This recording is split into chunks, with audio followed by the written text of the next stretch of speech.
Minutes before the most important game of the season, Steph Curry received something unprecedented in 15 years of his career. A sealed letter from his wife, Ayesha. With an injured ankle and criticism about his career ending echoing through the media, Curry hesitated before opening that envelope. What was written on those lines transformed not only the decisive match against the Celtics, but redefined forever the legacy of one of basketball's greatest legends. No one could predict what would happen in the next 2 hours. The Chase Center in San Francisco vibrated with the energy of more than 18,000 anxious fans. The Western Conference Finals were approaching their climax, with the Golden State Warriors and Boston Celtics tied at 3-3. Tonight's decisive game would determine who would advance to the NBA Finals. In the depths of the arena, away from the public eye, Steph Curry sat alone in a corner of the locker room, head down, eyes closed in concentration. The season had been brutal. After years dominating the courts, critics were beginning to question if the Warriors' dynasty was coming to an end. Curry, at 37, faced the inevitable doubts that accompany an athlete late in his career. Would this be his last chance to win another ring?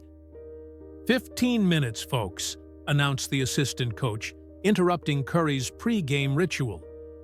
The routine was sacred: stretching, meditation, meticulous warm-up, all timed with military precision. Any alteration could destabilize his mental balance. Curry grimaced as he stood up. The pain in his right ankle, the result of a sprain in the previous game, throbbed more than he would like to admit. The injury had not been fully disclosed to the media. Officially, it was listed only as slight discomfort. But the reality was quite different. The swelling had decreased after intensive physiotherapy sessions, but any sudden movement caused sharp pain. "Can you play with that?" Kerr had asked 2 days earlier, concern evident on his face. "I've always played," Curry replied, with a forced smile. Klay Thompson, his Splash Brothers partner for more than a decade, gave him a knowing look from across the locker room. He understood, better than anyone, what it meant to play through pain. The locker room silence was interrupted by the hurried entrance of one of the team's assistants. "Steph, this just arrived for you. They said it's urgent." The young assistant handed over a sealed cream envelope with the delicate handwriting that Curry instantly recognized. Ayesha. His heart raced.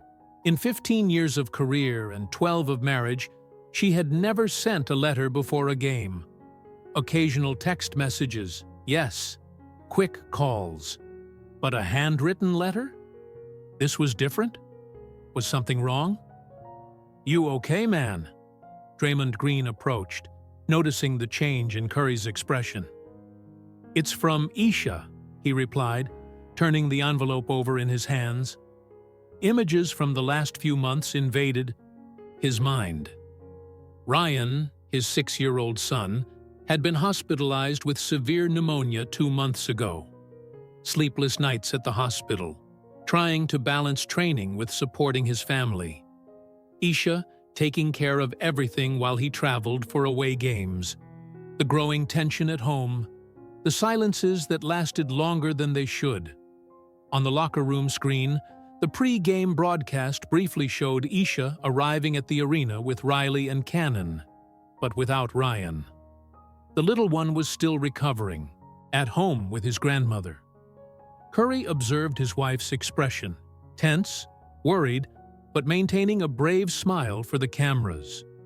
15 years together, and he could read every micro-expression on her face. "Are you going to open it?" asked Klay, discreetly approaching. Curry's finger traced the edge of the envelope. Superstition was a constant in the lives of professional athletes. Changing any aspect of the pre-game routine could be interpreted as an invitation to failure. Opening that letter meant breaking the pattern that had brought him this far. "I don't know if this is the right time," he murmured. Draymond shrugged. If it were me, I'd read it. But it's your call. The minutes passed. Coach Steve Kerr entered for the usual motivational speech, talking about resilience, about how great moments demand great performances. Curry only partially listened, the envelope burning in his hands like a strange object. 7 minutes, someone shouted. Memories of the beginning of his relationship with Ayesha flowed like a film in his mind. The young woman he met at church when he was just a dreamer from Davidson College. The same who believed in him when few did. The one who endured injuries, defeats, and all the pressure of being a global celebrity's wife. The one who built her own career, raised their children, and still found strength to be his safe harbor. Curry looked at the clock again and made a decision. With slightly trembling fingers, he broke the envelope's seal. The locker room was already in motion, players rising, adjusting uniforms, mentally preparing for the battle that awaited them. The lights flickered, the signal that it was time to enter the court. As his teammates headed toward the tunnel, Steph Curry unfolded the scented paper and began to read his wife's words, knowing that, whatever the content, it was about to change, not just that night, but possibly the course of his life. Ayesha's words danced before his eyes as the locker room buzz dissolved around him. Steph, I know I've never done this before. I promise it's not to distract you. But there are things that need to be said, and some truths that can't wait until after the game. 15 years ago, I promised to be by your side through every step of this journey, in moments of glory and in the bitterest defeats. I remember when you would fall exhausted after practices at Davidson, doubting if your body could handle the NBA pace. I saw you overcome injuries that doctors said were potentially career-ending. I saw the world doubting, and you responding with silence and work. I know you're playing injured. I know your ankle hurts more than you admit to anyone. I saw the painkillers hidden in the bathroom drawer. I saw you limping when you think no one is watching. Curry swallowed hard, feeling a lump in his throat. How did she always know? Ryan is better. His fever hasn't returned in the last 3 days, and the doctor said he'll be able to watch the next game on TV. He drew something for you. It's on the back of this letter. He said it's a superpower for Daddy not to feel pain. Curry turned the paper and saw the childish drawing, a stick figure shooting an orange ball with colorful rays coming out of his feet. An involuntary smile formed on his lips as his eyes continued scanning the words. There's something else I need to tell you. Something I discovered yesterday and haven't had the courage to say in person yet. Our family is going to grow again. Steph, I'm pregnant. 12 weeks. I wanted to wait to tell you in person, but something told me you needed to know this today. Now, that you needed to remember why we play this game called life. Curry froze, rereading the phrase 3 times to be sure. A 4th child. A new life.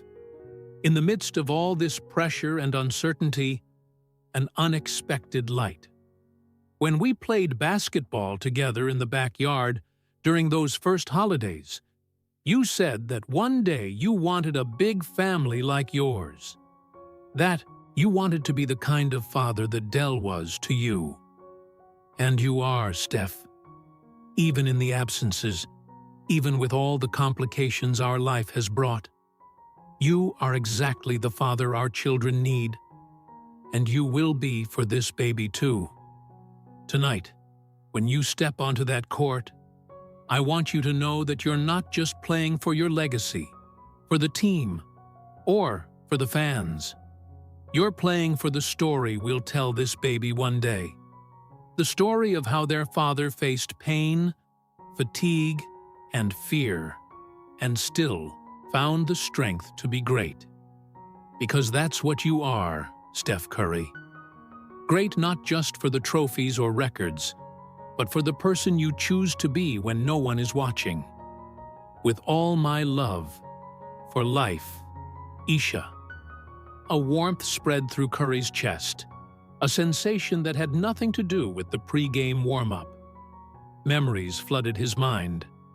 Ayesha's face when he first saw her at youth church, the nervousness when proposing to her, hands trembling when holding newborn Riley, the uncertainty when doctors diagnosed his first serious ankle injury that many thought would end his career. "Steph, we need to go." Clay's voice broke the bubble of his memories. "1 minute," he replied, carefully folding the letter and tucking it into the inside pocket of his uniform, close to his heart. For a moment, he relived the doubts that had recently tormented him. The growing criticism in the sports media. Curry is past his prime.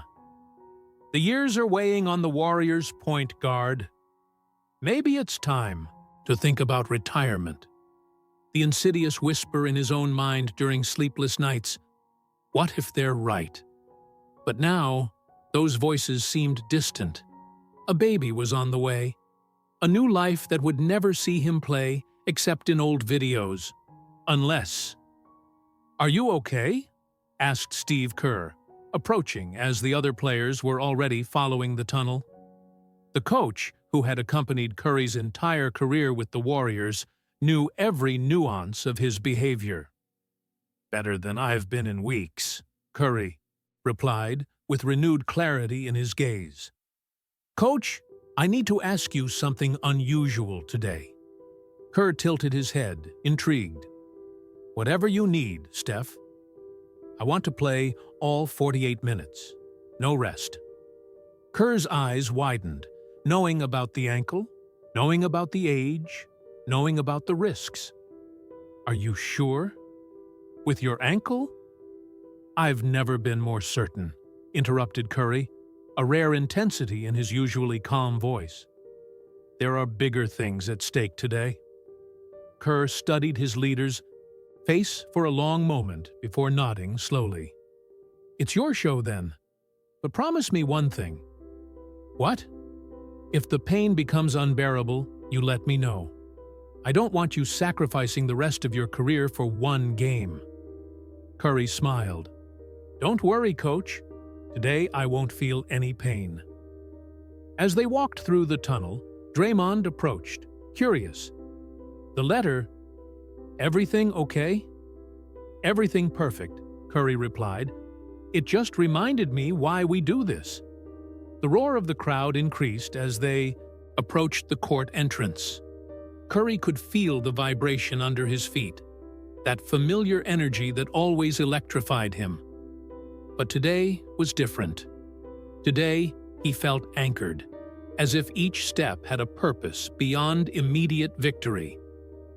"You have that look," commented Clay, always observant. "What look?" "The same one you had before Game 6 against Oklahoma in 2016, when nobody believed we could come back." Curry just smiled enigmatically as he adjusted his wristband. The team presentation began, and Steph Curry's name reverberated through the Chase Center with an intensity that made the floor shake. As he stepped onto the court, he felt a sharp twinge in his ankle. But something had changed in his relationship with pain. It was no longer an enemy to be fought, but a reminder of what was at stake. The first minutes of the game were tense, with Boston opening a 9-2 advantage. Curry's ankle seemed to lock him up. His first three-point shot didn't even touch the rim. In the stands, cameras captured Ayesha's worried face. On the court, Kerr observed attentively, ready to call a timeout if necessary. Curry respected the rhythm of the game, distributing passes, moving without the ball, waiting for the right moment. He had not yet entered his characteristic flow, but there was an unusual calmness in his eyes, a different determination. During a Boston free throw, He brushed his fingers against his chest, feeling the outline of the letter through his uniform. He closed his eyes for a brief second. "This one's for you," he whispered to the baby he didn't yet know, who would one day hear the story of this night. When the game resumed, something had changed. His body seemed lighter, his movements more fluid.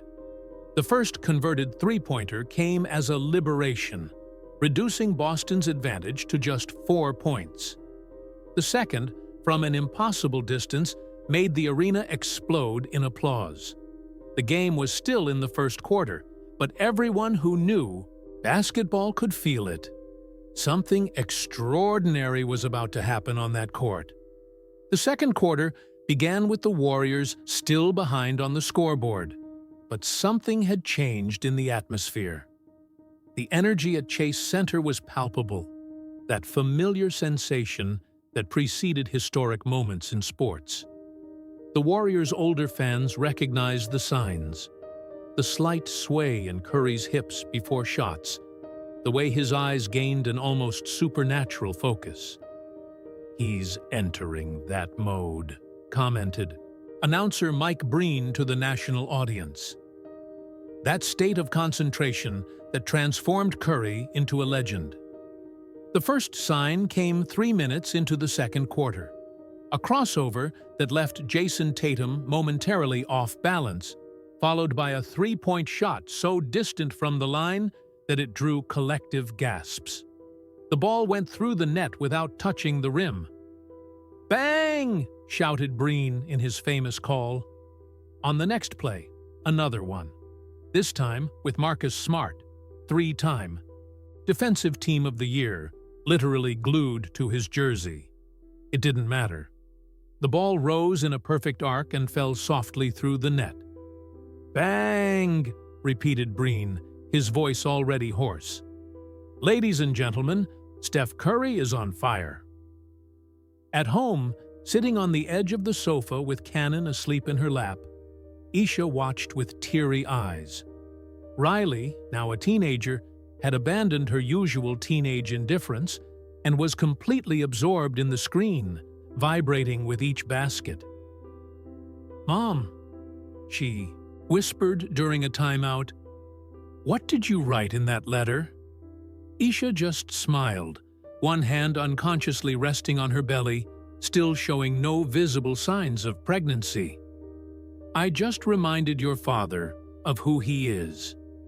Back on the court, the score had turned, 45-38 for the Warriors, a comeback built almost exclusively by the 16 points Curry had scored in the last 4 minutes. Boston called a timeout, trying to interrupt the relentless rhythm that had been established. For the broadcast, the commentators struggled to explain what they were witnessing. "We're not just seeing high-level basketball," analyzed former player and commentator Jalen Rose. "We're witnessing something transcendental. Curry is playing as if there's something bigger at stake than the title itself." The cameras showed Kerr talking intensely with his assistants.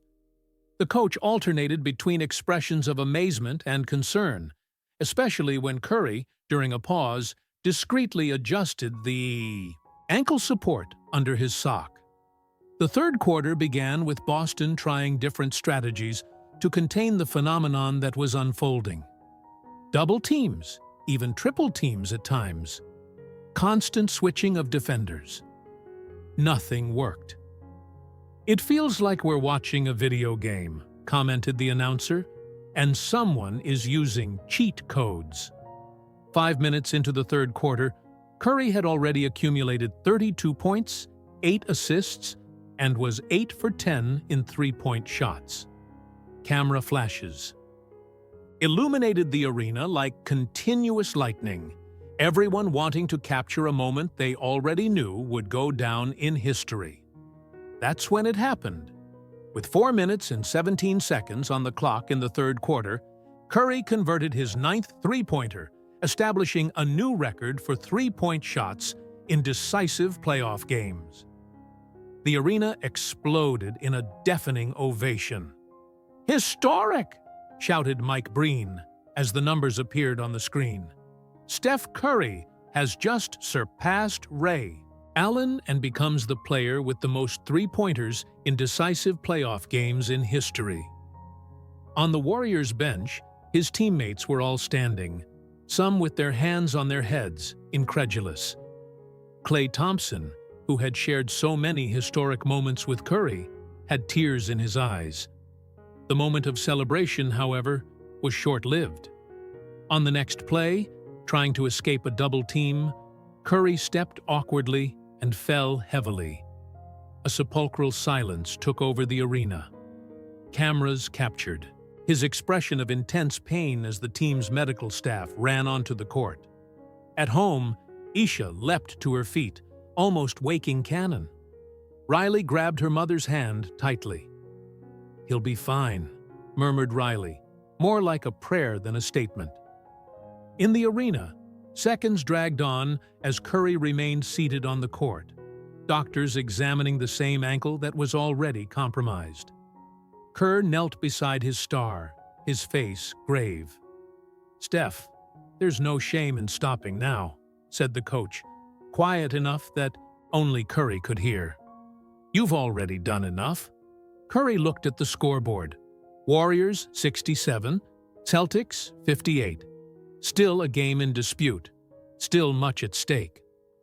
"Help me up," was his only response. With the assistance of two physiotherapists, Curry limped to the bench. The cameras didn't turn away from him for a second as the doctors applied spray and redid the ankle bandage.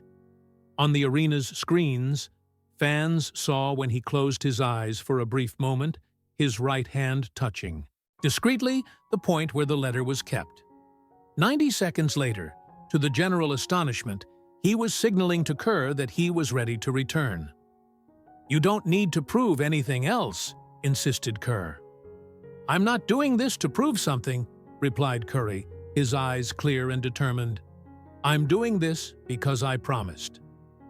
Upon returning to the court, he was received with an ovation that shook the foundations of the Chase Center. Boston, sensing the moment, attacked immediately, directing plays to force him into defensive lateral movements that would test the ankle. Curry responded with what can only be described as pure willpower. In the final minutes of the third quarter and the beginning of the last period, he compensated for the limited mobility with even greater precision in his shots. The ball seemed magnetized to the basket, as if obeying a law of physics known only to him. With 3 minutes to the end, the scoreboard showed 98-92 for the EDI Warriors. Boston, however, was never a team to give up. A sequence of baskets from Tatum and Brown reduced the difference to just 1 point, with 32 seconds remaining. Ball possession for the Warriors. Everyone in the gym, all the millions watching on television, knew where the ball would go. Curry received at the three-point line, immediately surrounded by two defenders. The clock was falling rapidly. 12, 11, 10 seconds. He executed a dribble between his legs, creating the minimum space necessary. The pain in his ankle was visible in his expression, but his eyes maintained that supernatural focus. 7, 6, 5. With a fluid movement that defied his physical state, he rose for the shot. The entire arena held its breath. The basketball world stopped for an instant. 3, 2. The ball left his hands in a perfect trajectory, spinning in the air as it always did in the moments that defined his career. When the clock hit 0, it was still in the air, suspended as if time itself respected the magnitude of the moment. And then, the sweetest sound for Warriors fans, the soft swish of the net. Bang! Bang! Mike Breen's voice cracked with emotion. Steph Curry, with the game of his life! The arena exploded. His teammates ran to hug him, almost knocking him down in the process. The cameras captured Kerr with his eyes closed, one hand over his heart. On the other side of the court, the Celtics players remained frozen in disbelief. In the stands, fans openly wept. Sports veterans who had seen everything in their careers shook their heads, at a loss for words to describe what they had just witnessed. And on a sofa in San Francisco, Ayesha Curry embraced her children, silent tears marking a face illuminated by the purest pride. This wasn't just another historic Steph Curry game. It was the beginning of a new chapter for all of them. The flashlights blinded as Steph Curry entered the press room. The usual buzz of journalists had been replaced by an almost solemn reverence. It wasn't just sports reporters present. Big names from all media had rushed to the Chase Center to witness what was already being called Curry's Night. Still wearing his sweat-soaked uniform, his ankle visibly swollen, Curry sat before the microphones with a serene expression that contrasted with the frenzied energy around him. Steph, 54 points, 9 assists, 12 of 15 in three-pointers. Statistically, the best game of your career in an elimination game. What happened today? Asked the first reporter, his voice still laden with amazement. Curry smiled, that characteristic smile that had adorned magazine covers for more than a decade. Basketball is a game of moments, he replied, his eyes shining with contained emotion. Sometimes you're just connected to something bigger. The journalists leaned forward, sensing there was more to this story. Several fans noticed you touching something on your uniform before each free throw. Were you carrying some lucky charm today? Asked an ESPN reporter. Curry's hand instinctively moved to his chest, where Ayesha's letter remained tucked away. It wasn't a charm, he replied after a brief pause, just a reminder of why we do what we do. That basketball is important, but there are things that matter much more. The speculations began instantly. Had it been a tribute to someone? A nod to Kobe Bryant? A dedication to his father, Del Curry?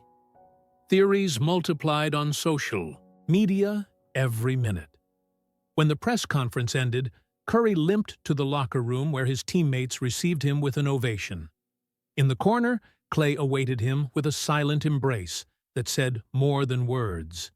15 years playing together created a language of their own. Whatever was in that letter, Clay finally said, must have been extraordinary. Curry just nodded, without elaborating. Some things belonged only to him and Ayesha. The trip home was quiet, protected from the media, frenzy by the security team. When he finally opened the door to his house in Atherton, he found Ayesha waiting in the living room, the children already asleep after the night's excitement. "Did you watch?" he asked, dropping his sports bag on the floor and carefully embracing her. "The whole world watched, Steph," she replied, laughing softly against his chest. "You broke the internet. Again." Sitting side by side on the living room sofa, with only the soft glow of a lamp illuminating the environment, they shared one of those moments of quietude that became increasingly rare in their public lives. "How are you feeling?" he asked, his hand gently resting on her still flat belly. "Nauseous in the mornings, hungry in the afternoons, crying at insurance commercials," she replied with a smile. "The usual." "When do you plan to tell the world?" Curry asked, caressing her face. "I thought we could wait until the end of the playoffs to not create more distractions."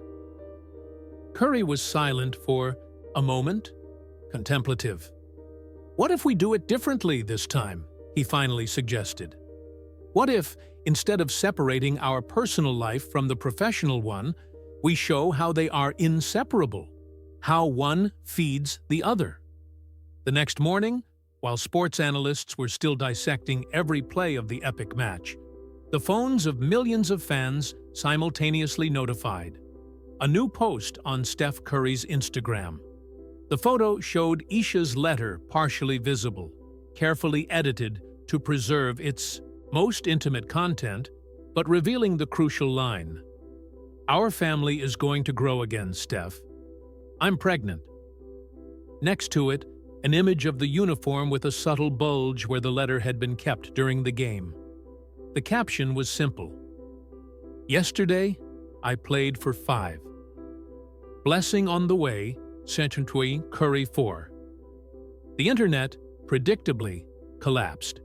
Comments from celebrities, athletes, and fans flooded the post that reached 1 million likes in less than 10 minutes.